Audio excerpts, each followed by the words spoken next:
Hello everyone, welcome to my channel.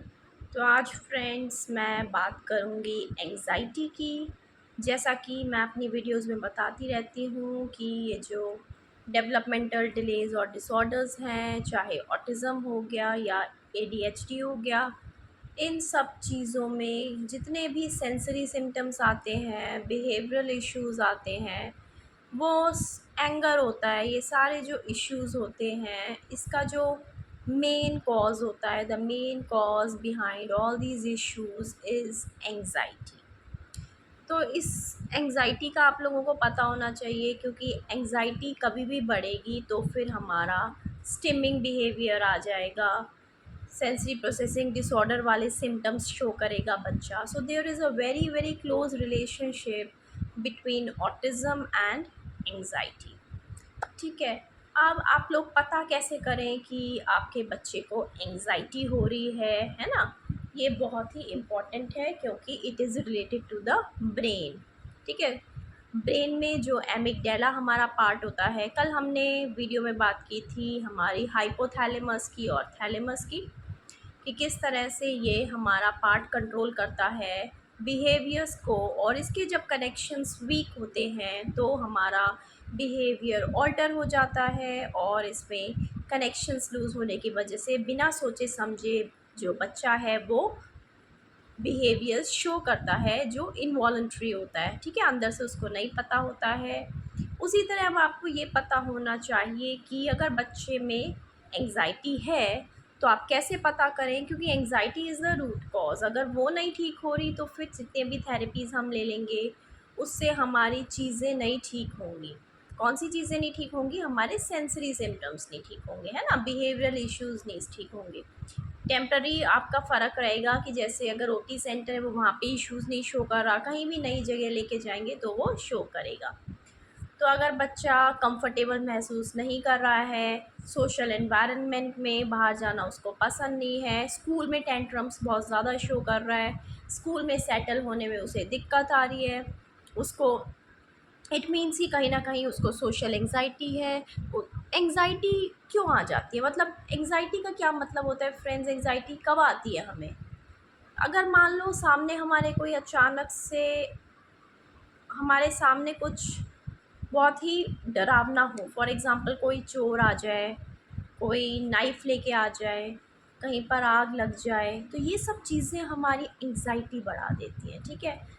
और anxiety बढ़ने का क्या मतलब होता है फ्रेंड्स, कि वो हमें ये इंडिकेट देती हैं, सिग्नल देती हैं कि हम उस सिचुएशन से बच के निकल लें। ठीक है। सो जितने भी पेरेंट्स आज मेरी ये वीडियो देख रहे हैं उनको पता होगा कि ये जो बच्चे हैं जो बोलते नहीं हैं, ऑटिज़म है जिनको, ये सिचुएशन से बचना चाहते हैं, है ना? बोलने से बचना चाहते हैं। क्यों? क्योंकि इन्हें फ़ियर है कि ये चीज़ एक मुझे अवॉइड करनी है। आई डोंट लाइक इट, और इससे मुझे एंग्जाइटी हो रही है, means I want to escape from this task, I am not feeling comfortable, it is not, it doesn't suits me, मतलब मुझे ये कंफर्टेबल नहीं लग रही। ठीक है। तब तब सिचुएशंस में उसको एंग्जाइटी होगी, मतलब कि मुझे स्कूल जाना नहीं पसंद, मुझे उस सिचुएशन से बचना है क्योंकि मुझे वो हार्मफुल लग रही है, मुझे बहुत डर लग रहा है, हार्मफुल, मुझे वो चीज़ नुकसानदायक लग रही है। तो इन सब चीज़ों में बच्चा कोई भी बिहेवियर शो कर सकता है, फ्लैपिंग कर सकता है, जंपिंग कर सकता है, मार सकता है, बीट कर सकता है, हेड बैंगिंग कर सकता है, स्कूल में पेंसिल मार सकता है। तो ये जब तक आप नहीं समझ लेंगे ना कि एंग्जाइटी है, तब तक उसके बिहेवियर्स कंट्रोल नहीं होंगे, है ना? जो जो रूट कॉज पे काम करेंगे उसके बाद उसको सिम्टम्स अपने आप जाते जाएंगे, सेंसरी भी चला जाएगा, बिहेवियरल भी चला जाएगा। ठीक है। तो उसको अब ये होता है फीलिंग की, जैसे कि इसके लिए बिहेवियरल थेरेपी, एक्यूप्रेशर पॉइंट्स के साथ हम लोग बिहेवियरल थेरेपी करते हैं। जैसे हम पहले उसको सिर्फ हम से उसके माइंड को सेट करेंगे कि फॉर एग्ज़ाम्पल जैसे कि आप बच्चे को प्ले स्कूल छोड़ने गए, इसलिए मैक्सिमम स्कूल्स में ये होता है कि सेटलिंग के लिए 2-3 दिन देते हैं कि पेरेंट्स सामने रहें, पेरेंट्स बाहर बैठे रहें। तो बच्चे को लगता है कि नहीं, it is very dangerous situation for me, और वो अपने इतने टेंट्रम्स शो करना चाहता है कि अवॉइड करना है कि मुझे वहाँ कभी भी दोबारा ना लेकर आया जाए। ठीक है। तो अब इसका जैसे फॉर एग्ज़ाम्पल आपने बच्चे को 10 मिनट्स बिठाया, वो रो रहा है बहुत ज़्यादा, 10 मिनट्स बाद आपने उसके पेरेंट की शक्ल दिखा दी, ठीक है, तो उसको पता चल गया कि अच्छा मेरे पेरेंट्स तो सामने ही है, मुझे लगा मुझे छोड़ के परमानेंटली चले गए। अगले दिन आपने हाफ एन आवर का सेशन का उसको कराया, हाफ एन आवर बाद उसका रोना आपको मतलब जो वो ज़्यादा रोया कम रोया, ठीक है, वो हमें नहीं उसमें लाना, ठीक है, जितना भी वो रोया, ठीक है, लेकिन हमने उसको हमें टाइम ड्यूरेशन बढ़ानी है क्योंकि हमें एंग्जाइटी कम करनी है। एंग्जाइटी कम करने का एक ही तरीका है, हर चीज़ में उस सिचुएशन को फेस करना, ठीक है, बिना फेस करे नहीं आएगी और कंफर्ट जोन में कराने से भी नहीं आएगी।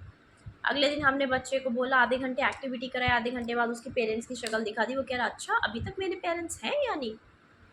नेक्स्ट डे हमने 1 आवर एक्टिविटी थेरेपीज़ कराई, पेरेंट की शक्ल 1 आवर बाद दिखा दी। अगले दिन 1.5 घंटा 2 घंटे, इस तरीके से स्कूल में आप उसको सेटलिंग सिखा सकते हैं।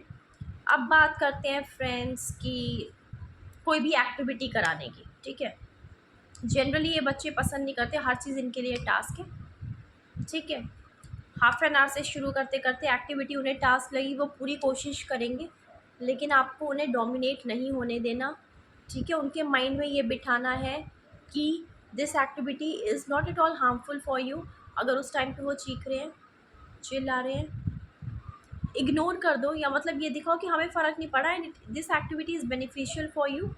प्ले वे में कराओ, एक बार तुमने एक्टिविटी करी, now it's my turn, now it's your turn, now it's my turn, ठीक है, इस तरीके से अगर आपने इस टाइम पे अपना बिहेवियर फ्लेक्सिबल कर लिया ना, या फिर उस टाइम पे आपने एनवायरनमेंट को चेंज कर दिया, ठीक है, स्टार्टिंग में एनवायरनमेंट चेंज करने का आप ले सकते हो, लेकिन अगर बाद में आपने ले लिया ना तो फिर वो जितनी भी एंग्जाइटी होती है वो फेस करने से जाती है, उसके माइंड में ये बैठ जाएगा अच्छा इससे तो कोई मुझे हार्म है ही नहीं, फर्स्ट थिंग बैठेगी। और फिक्सेशन आपको पता है, तो फिक्सेशन को राइट वे में लो आप, उन लोगों को फिक्सेशन हो जाती है, वो फिक्स कर लेंगे अच्छा इस एक्टिविटी से मुझे कोई नुकसान ही नहीं है।